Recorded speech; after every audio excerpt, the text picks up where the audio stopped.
எல்லாருக்குமே வந்து இந்த பேய் கதையை வந்து கேட்கறதுல வந்துட்டு ரொம்ப சுவாரஸ்யம் இருக்கும், ஒரு இன்ட்ரெஸ்ட் இருக்கும். அதாவது ஒரு த்ரில்லிங் கலந்த ஒரு ஃபீல் கிடைக்கும். அதுக்காகவே வந்துட்டு எல்லாரும் விரும்பி விரும்பி கேட்பாங்க. எங்கெல்லாம் வந்து பேய் கதை வந்து யார் யாரெல்லாம் சொல்றாங்க, உண்மையை சொல்றாங்களா பொய் சொல்றாங்கிறதெல்லாம் கடந்து வந்து ஒரு சுவாரஸ்யத்தோட பார்ப்பாங்க. ஆனா அதுவே வந்துட்டு ஒரு உண்மையான ஒரு கதையை மையப்படுத்தி ஒரு உண்மையா நடந்த ஒரு விஷயத்த நம்பி சொல்றாங்க அப்படின்னா இன்னும் ஒரு சுவாரஸ்யம் கிடைக்கும். அந்த மாதிரி தான் வந்துட்டு இங்கிலாந்துல வாழ்ந்த ஒரு ராணி இருக்காங்க. அவங்க வந்துட்டு பாத்தீங்கன்னா ஒரு 600 வருஷத்துக்கு முன்னாடி வாழ்ந்திருக்காங்க. அவங்கள மையப்படுத்தி ஒரு உண்மையான ஒரு பேய் கதை வந்து இப்போ வரைக்கும் சுத்திட்டு இருக்கு. அந்த பேயை வந்து நிறைய பேர் பார்த்துருக்காங்க அப்படின்னு சொல்லி இப்போ வரைக்கும், அதாவது 1800 அந்த நூற்றாண்டுல இருந்து ஆரம்பிச்சு இப்போ வரைக்கும், இப்போ லேட்டஸ்ட் 2023 வரைக்குமே கூட அந்த அந்த ராணியை வந்து ஒரு பேயா நாங்கள் பார்த்துருக்கோம் அப்படின்னு சொல்லி நிறைய பேர் நம்பி அதாவது சொல்லிட்டு இருக்காங்க. நிறைய பேர் வந்து கனவுல பார்த்துருக்கோம்னு சொல்றாங்க. ஒரு சிலர் வந்து மிஸ்டெல்லாம் ஃபார்ம் ஆகி அவங்களோட உருவம் வருது அப்படின்னு சொல்றாங்க. அப்படிப்பட்ட ஒரு ராணி யாருன்னு பாத்தீங்கன்னா ஆனே போலேன் அப்படிங்கிற அந்த ஒரு ராணி தான். இவங்க யாருன்னு பாத்தீங்கன்னா டூடர் அப்படிங்கிற அந்த ஒரு இனத்தை சேர்ந்த அந்த ஒரு வம்சாவளியை சேர்ந்தவங்க. அதாவது டூடர் அப்படின்னா வந்து பாத்தீங்கன்னா அது வந்து ஒரு கிட்டத்தட்ட ஒரு 200 வருஷம் இருக்கும் ஒரு டியூரேஷன். இப்ப இருக்கிற இந்த ஒரு யுனைடெட் கிங்டம் இருக்குல்ல, அப்ப வந்து அவங்க ரூல் பண்ணவங்க எல்லாமே வந்து அரச வழியை சார்ந்தவங்க தான். அதாவது இப்போ வந்து பொண்ணு கொடுத்தவங்க வந்து வேற ஒருத்தங்களா இருப்பாங்கல்ல, அந்த மாதிரி வந்துட்டு பாத்தீங்கன்னா டியூடர் அப்படிங்கிறது ஒரு ஒரு ஆட்சி காலம். அவங்களுக்குன்னு ஒரு சிம்பிள்லாம் கூட இருக்கு. ஒரு பூ, ஆரஞ்சு கலர்ல ஒரு பூ இருக்கும், அதான் வந்து அவங்களோட சிம்பிள். இந்த சிம்பிளை சேர்ந்தவங்க தான் வந்துட்டு பாத்தீங்கன்னா, இந்த சிம்பிளை சேர்ந்த அந்த ஒரு டியூடர் இனத்தை சேர்ந்தவங்க ஒரு ராணி தான் வந்துட்டு பாத்தீங்கன்னா இந்த ஆனே போலின் அப்படிங்கிற இந்த ஒரு இப்போ வரைக்கும் பேயா வந்து எல்லாத்தையும் வந்து பயன்படுத்திட்டு இருக்காங்கன்னு சொல்றாங்கல்ல, அந்த ஒரு ராணி தான் வந்து இவங்க ஏன் வந்து இப்படி பேயா மாறினாங்க அப்படிங்கிறதுக்கு வந்துட்டு ஒரு பழைய ஒரு பிளாஷ்பேக் இருக்கு. என்ன மாதிரி பிளாஷ்பேக்னு பாத்தீங்கன்னா, அது என்னன்னா இந்த பிரிட்டிஷோட வரலாற்றிலேயே அவங்களோட ஆட்சி காலத்துல எப்போ வந்து அவங்களோட ஆட்சி ஸ்டார்ட் ஆச்சோ அப்பல இருந்து இப்போ வரைக்குமே கூட ஒரே ஒரு ராணி மட்டும்தான் வந்துட்டு தூக்கிலிடப்பட்டிருக்காங்க. தூக்கிலிடனா அவங்கள வந்து கழுத்து வெட்டி கொண்டிருக்காங்க, மரண தண்டனை வந்து கொடுத்துருக்காங்க. அப்படி கொடுக்கப்பட்ட ஒரே ஒரு ராணி வந்து யாருன்னு பாத்தீங்கன்னா இந்த ஆனே போலின் அப்படிங்கிற அந்த ஒரு ராணி தான். அதுவும் வந்துட்டு அவங்க தப்பே பண்ணாம, அவங்க எந்த ஒரு தப்பு பண்ணல, ஆனா அவங்கள வந்துட்டு பொய்யான ஒரு கேஸ்ல மாட்ட வச்சு அவங்கள வந்து இந்த மாதிரி வந்து கழுத்தை அறுத்து கொண்டிருக்காங்க. இதனாலதான் வந்துட்டு அவங்க வந்து ஃபியூச்சர்ல வந்து ஒரு பேயா மாறிட்டாங்க அப்படிங்கிற மாதிரி ஒரு நிறைய ஒரு கதையெல்லாம் சொல்லிட்டு இருக்காங்க இப்போ வரைக்கும். இதை வந்து ஸ்ட்ராங்கா நம்புறாங்க. ஏன்னா நிறைய பேர் வந்துட்டு ஒரு சில பில்டிங்லாம் நாங்கள் தூங்கினோம்னா அங்கே வந்துட்டு அவங்க வந்து கனவுல வராங்க. எப்படி வந்து தலையை வெட்டினாங்களோ அதே மாதிரி தலையே இல்லாத முண்டமா வராங்க. அவங்க கூட இருக்கிற குதிரையும் தலையே இல்லாம முண்டமா வருது. அதே மாதிரி பார்த்தீங்கன்னா அவங்களுக்கு அந்த குதிரையை ஓட்டுறதுக்குன்னு ஒரு ஓட்டுநர் இருப்பாங்கல்ல, அவங்களுமே கூட வந்துட்டு பார்த்தீங்கன்னா தலையே இல்லாம தான் வராங்க. இந்த மாதிரி ஏகப்பட்ட ஒரு பயம் நிறைஞ்ச ஒரு அமானுஷ்யம் நிறைஞ்ச ஒரு பேயா தான் அவங்க இருக்காங்க அப்படின்னு சொல்லி நிறைய பேர் சொல்லிட்டு இருக்காங்க. இந்த மாதிரி இந்த பேயோட இந்த ஆனே போலின் அப்படிங்கிற இந்த ஒரு பேய் இருக்குல்ல, இது எங்கெங்கெல்லாம் இந்த இவங்களோட அந்த ஒரு பவர் இருக்கு அப்படின்னு பாத்தீங்கன்னா ஒரு சில குறிப்பிட்ட இடத்துல மட்டும் தான் இருக்கு. ஏன்னா அங்கெல்லாம் வந்து அவங்க வாழ்ந்திருக்காங்க. அதே மாதிரி எங்கெல்லாம் இவங்களை வந்து அந்த தலையை சீவினாங்கல்ல, அந்த அந்த இடம், அப்புறம் வந்துட்டு அவங்களை புதைச்ச இடம், இந்த மாதிரி ஒரு சில இடத்துல இந்த ஒரு 4 இடத்துல மட்டும்தான் அவங்களோட அட்டுழியம் இருக்கு அப்படின்னு சொல்றாங்க. அதுல முதல் இடம் என்னன்னு பாத்தீங்கன்னா நார்ஃப்லாக் அப்படிங்கிற அந்த ஒரு ஏரியா தான். அந்த ஏரியா என்னன்னு பாத்தீங்கன்னா இங்கதான் வந்துட்டு அவங்க வந்து பிறந்தாங்க. நார்ஃப்லாக் இது வந்து பாத்தீங்கன்னா இங்கிலாந்துல தான் இருக்கு. அங்கதான் அவங்க வந்துட்டு பிறந்து வளர்ந்தது எல்லாமே. அதுக்கப்புறம் வந்துட்டு ஹேவர் கேஸ்டில் அப்படிங்கிற ஒரு அரசு பில்டிங் இருக்கு. அங்கதான் வந்துட்டு இவங்க வந்து அவங்களோட சின்ன வயசுல இருக்கல யங்ஸ்டரா இருக்கும்போது ஏகப்பட்ட காலத்தை வந்து கழிச்சது வந்து இங்கதான். அதனால வந்துட்டு இந்த பில்டிங்க்கு வந்து யாரெல்லாம் டூரிஸ்டா போறாங்களோ மோஸ்டா வந்து பாத்தீங்கன்னா எல்லாருமே டூரிஸ்ட் தான் வந்து இந்த மாதிரி ஒரு விஷயங்கள்லாம் இருக்கு அப்படின்னு சொல்லி ரிப்போர்ட் பண்ணிட்டு இருக்காங்க. ஏன்னா அவங்களுக்கு வந்துட்டு இந்த மாதிரி ஒரு ராணி இருக்காங்க அப்படிங்கிறது தெரியாது. ஏன்னா வெளிநாட்டுல இருந்து வராங்க போது எல்லாத்தையும் பார்த்துட்டு இருக்க மாட்டாங்க. ஏன்னா இது வந்து கிட்டத்தட்ட ஒரு 500 வருஷம் பழைய கதைங்கிறதுனால அவ்வளோ பழைய ராணியெல்லாம் இவங்களுக்கு வந்து தெரிய வாய்ப்பே இல்லை. ஆனா இருந்தாலும் கரெக்டா இவங்க தூங்கும் போது கனவுல வந்து இவங்க வராங்க. அதுவும் இந்த பில்டிங் பக்கத்துல எங்க தூங்கினாலுமே வராங்க அப்படிங்கிறதெல்லாம் வந்து ரிப்போர்ட் பண்ணியிருக்காங்க. அதுல வந்துட்டு ரொம்ப முக்கியமான ஒரு பிளேஸ் என்னன்னு இருக்குன்னு பாத்தீங்கன்னா இந்த ஒரு ஹேவர் கேஸ்டில் அப்படிங்கிற இந்த ஒரு இடம் தான் இருக்கு. அதுக்கப்புறம் இன்னமும் அதோட ஒரு பெரிய இடம் என்ன சொல்றாங்கன்னு பாத்தீங்கன்னா சேப்பல் செயின்ட் விங்குலா அப்படிங்கிற அந்த ஒரு இடம் இருக்கு. இந்த இடம் என்னன்னு பாத்தீங்கன்னா இங்கதான் வந்து அந்த ராணியை வந்து புதைச்சிருக்காங்க. அப்போ அந்த புதைச்ச இடத்த தான் வந்து பார்த்தீங்கன்னா அதுவுமே வந்துட்டு ஒரு பெரிய ஒரு அரச மரியாதையோட இருக்கிற அந்த ஒரு இடம் தான். அங்கதான் வந்து இவங்களை புதைச்சிருக்காங்க. அங்கேயுமே வந்துட்டு பார்த்தீங்கன்னா ஏகப்பட்ட பேர் வந்து இவங்களை வந்து நான் நேர்லயே ஸ்பாட் பண்ணியிருக்கோம், நேர்லயே வந்து ஒரு உருவம் வந்துச்சு அப்படிங்கிற மாதிரிலாம் வந்துட்டு நிறைய பேர் சொல்லியிருக்காங்க. இதுக்கு முன்னாடி நான் சொன்ன அந்த 2 பிளேஸ்லயாச்சும் பரவாயில்ல கனவுல தான் வந்தாங்க அப்படிங்கிற மாதிரி ரிப்போர்ட் பண்ணியிருக்காங்க. ஆனா இதுல வந்துட்டு பார்த்தீங்கன்னா நேர்லயே அவங்க வந்து ஒரு 5 செகண்ட் வந்து மறைஞ்சிருவாங்க, ஒரு பயத்தை காமிச்சு ஒரு ஜெருக்கு கொடுத்துட்டு மறைஞ்சிருவாங்க அப்படிங்கிற மாதிரி 18th செஞ்சுரியில இருந்து வந்துட்டு இப்போ வரைக்கும் ரிப்போர்ட் பண்ணிட்டு இருக்காங்க.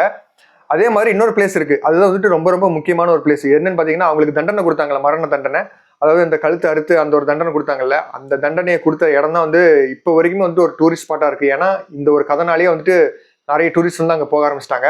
இந்த மாதிரி ஒரு பேய் வந்து இருக்கு, இந்த மாதிரி ஒரு ராணி வந்து இங்கிலாண்டை சேர்ந்த ஒரு ராணி வந்து பேயா சுத்திட்டு இருக்காங்க அப்படின்னு கேட்ட உடனே ஏகப்பட்ட பக்கத்துல இருந்து யூரோப்பியன்ஸா இருக்கட்டும், அமெரிக்கன்ஸா இருக்கட்டும், எல்லாருமே வர ஒரே ஒரு ஸ்பாட் என்னன்னு பாத்தீங்கன்னா, அந்த தண்டனை கொடுத்த இடம் என்னன்னு பாத்தீங்கன்னா டவர் கிரீன் அப்படிங்கிற அந்த ஒரு பில்டிங் தான். அந்த பில்டிங் எங்க இருக்குன்னு பாத்தீங்கன்னா லண்டன்ல தான் இருக்கு. அதுக்கு ஃபுல் ஃபார்ம் என்ன சொல்லுவாங்கன்னா டவர் கிரீன் லண்டன். இங்கதான் வந்து இவங்களுக்கு வந்து அந்த தண்டனை வந்து கொடுத்தாங்க. அந்த பொய்யான ஒரு கேஸ் போட்டு ஒரு அப்பாவியான ஒரு ராணியை வந்து கொலை பண்ணாங்கல்ல. இதுக்கான ஒரு ரீசன் இருக்கு. அந்த கதையை இப்ப நான் சொல்றேன். இது இந்த இந்த ஒரு இடத்துல தான் வந்துட்டு பாத்தீங்கன்னா ரொம்ப ஓயமா வந்து பாத்தீங்கன்னா இவங்க வந்து டைரக்டாவே வந்து சுத்தி வராங்க. இவங்களோட சரௌண்டிங்ஸ்ல இருக்கு. இவங்களோட குதிரை வந்து தலையில்லாம வருது. அதே மாதிரி இவங்களுமே தலையில்லாம இருக்காங்க. இதெல்லாம் மையப்படுத்தி தான் வந்து பாத்தீங்கன்னா இவங்க வந்து ஆனே போலின் தான் அப்படின்னு சொல்லி அடிச்சு சொல்றாங்க. அங்க இருக்கிற லோக்கல்ஸும் சொல்றாங்க, அதே மாதிரி டூரிஸ்டும் சொல்றாங்க. இப்படி வந்து இந்த ஆனே போலின் அப்படிங்கிற ஒரு ராணியோட பேய் இருக்குல்ல, இது வந்து எப்பல இருந்து ஃபர்ஸ்ட் கண்டுபிடிச்சாங்கன்னு பாத்தீங்கன்னா 1864 வருஷம் வந்துட்டு ஃபர்ஸ்ட் இப்படி ஒரு பேய் இருக்கு அப்படின்னு சொல்லி ஒருத்தர் வந்து பயந்து அது வந்து இருக்குன்னு வந்து சொல்லியிருக்காரு உலகத்துக்கு. அதை வந்து பாத்தீங்கன்னா இந்த விண்டோல இருந்து பார்த்தவரும் வந்து ப்ரூவ் பண்ணியிருக்காரு. ஏன்னா 2 பேர் வந்து இதை வந்து இந்த ஒரு பேய் இருக்கு அப்படிங்கறத வந்து கன்ஃபார்மா சொல்றாங்க. அப்படி சொன்னது யாருன்னு பாத்தீங்கன்னா ஒரு செக்யூரிட்டி கார்டு. அதாவது இந்த டவர் கிரீன் லண்டன் இருக்குல்ல, இங்க வந்துட்டு பாத்தீங்கன்னா ஒரு செக்யூரிட்டி கார்டு வந்து வேலை பார்த்துட்டு இருந்திருக்காரு. அப்படி பார்த்துட்டு இருக்கும்போது அவர் வந்து நைட்டு வந்து வேலை பார்த்துட்டு இருக்கும்போது ஒரு உருவம் வந்து அவருக்கு முன்னாடி தெரிஞ்சிருக்கு. ஒரு தலையே இல்லாத ஒரு உருவம் வந்து தெரிஞ்சிருக்கு. ஒரு பெண் வடிவில் ஒரு உருவம் தெரிஞ்சிருக்கு வெள்ளை கலர்ல. இவர் வந்துட்டு இவரை வந்துட்டு யாரோ பிராங்க் பண்றாங்க. அதாவது அந்த காலத்துல வந்துட்டு பிராங்க் கலர் இருந்திருக்கு. இவரை வந்து யாரோ பிராங்க் பண்றாங்க அப்படின்னு நினைச்சுக்கிட்டு அவர் கையில இருந்த ஒரு கத்தி இருக்குல்ல, அதாவது ஒரு வால் மாதிரி இருக்கு, அதை தூக்கி வீசியிருக்காரு.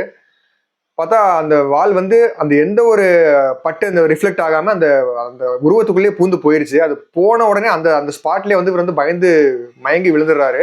அந்த செக்யூரிட்டி கார்டுக்கு வந்து அப்போ வரைக்குமே கூட எந்த ஒரு பேய் நம்பிக்கை எது மேலேயுமே ஒரு நம்பிக்கை இருந்தது கிடையாதாமா. ஆனால் அந்த ஒரே ஒரு இன்சிடென்ட், அந்த ஆயுதம் வந்து அந்த அந்த உருவத்தை தாண்டி போச்சு, எந்த ஒரு டிஸ்ட்ராக்ஷனுமே இல்லாம, எந்த ஒரு தடயமுமே இல்லாம அப்படின்னு அதை பார்த்த உடனே வந்து அவருக்கு வந்து என்ன பண்றதுன்னு தெரியல. உண்மையாலுமே வந்துட்டு மறந்து போயிட்டாராமா.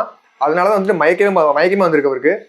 அப்படி வந்து அவர் மயங்கி விழுந்ததுக்கு அப்புறம் கிட்டத்தட்ட வந்து ஒரு 2 நாள் வந்து பெட் ரெஸ்ட்லேயே தான் இருந்திருக்காரு. ஏன்னா அவருக்கு வந்து சுயநினைவு திரும்பவே இல்லை. அதுக்கப்புறம் 2 நாள் கழிச்சு வந்து கேட்டிருக்காங்க என்ன மாதிரி ஒரு அந்த நைட் என்ன நடந்துச்சு அப்படின்னு சொல்லி கேட்டிருக்காங்க. அப்பதான் வந்துட்டு இவர் வந்து எல்லாத்தையும் சொல்றாரு. இந்த மாதிரி வந்து ஒரு உருவமே வந்து சரியா இல்லை, முழுமையா இல்லைங்க. ஏன்னா தலை வந்து இல்லவே இல்லை, வெறும் முண்டை மட்டும்தான் இருக்கு. அது மட்டும் பாத்தீங்கன்னா வெறும் அந்த கழுத்துல இருந்து கால் வரைக்கும் தான் இருக்கு. அதுவும் பாத்தீங்கன்னா ஃபுல்லா வெள்ளையா இருக்கு. பின்னாடி வந்து ஒரு பெரிய லாங் ஹேர் இருக்கு. அதே மாதிரி வந்து பாத்தீங்கன்னா டியூடர் ஸ்டைல்.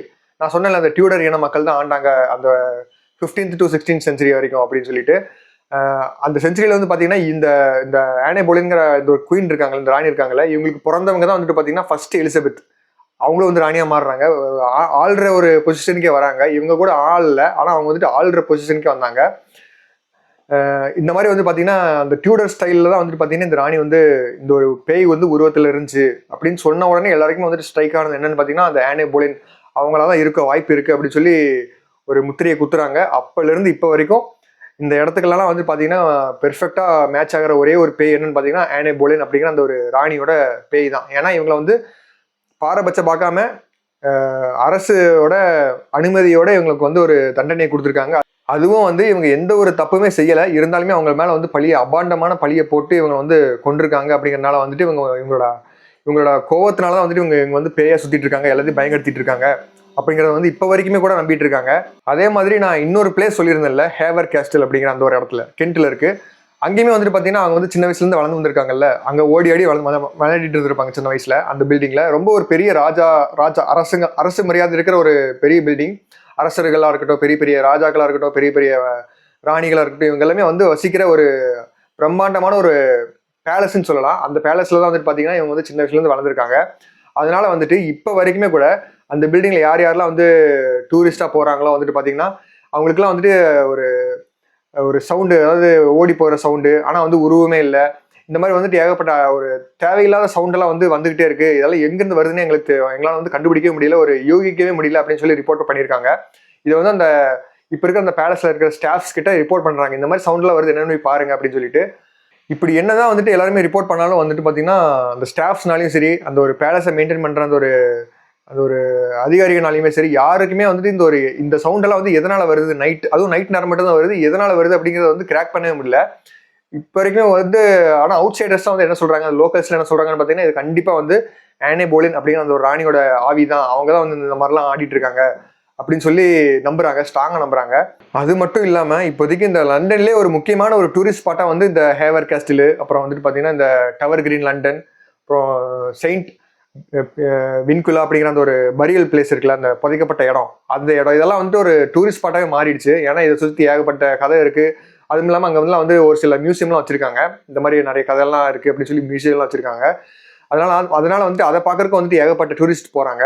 ஆனா இந்த கதை வந்து ஏன் இந்த பேய் வந்து இப்படி சுத்திட்டு இருக்கு அப்படிங்கறது வந்து நம்புறாங்க அப்படிங்கிறதுக்குலாம் வந்துட்டு பாத்தீங்கன்னா ஒரு ஒரு ஃபிளாஷ்பேக் தான் போகணும். நம்ம வந்து 15th செஞ்சுரிக்கு போகணும்.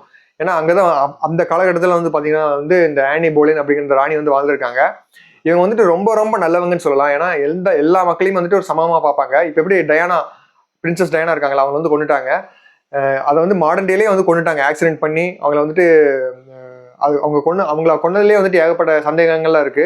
ஆனா இவங்க இந்த காலத்துல இப்படி கொள்றாங்க அப்படிங்கும்போது அந்த காலத்துல எந்த ஒரு டெக்னாலஜி இல்லாதங்கும் போது வந்து பாத்தீங்கன்னா அவங்க ஈஸியா கொண்டுட்டாங்க.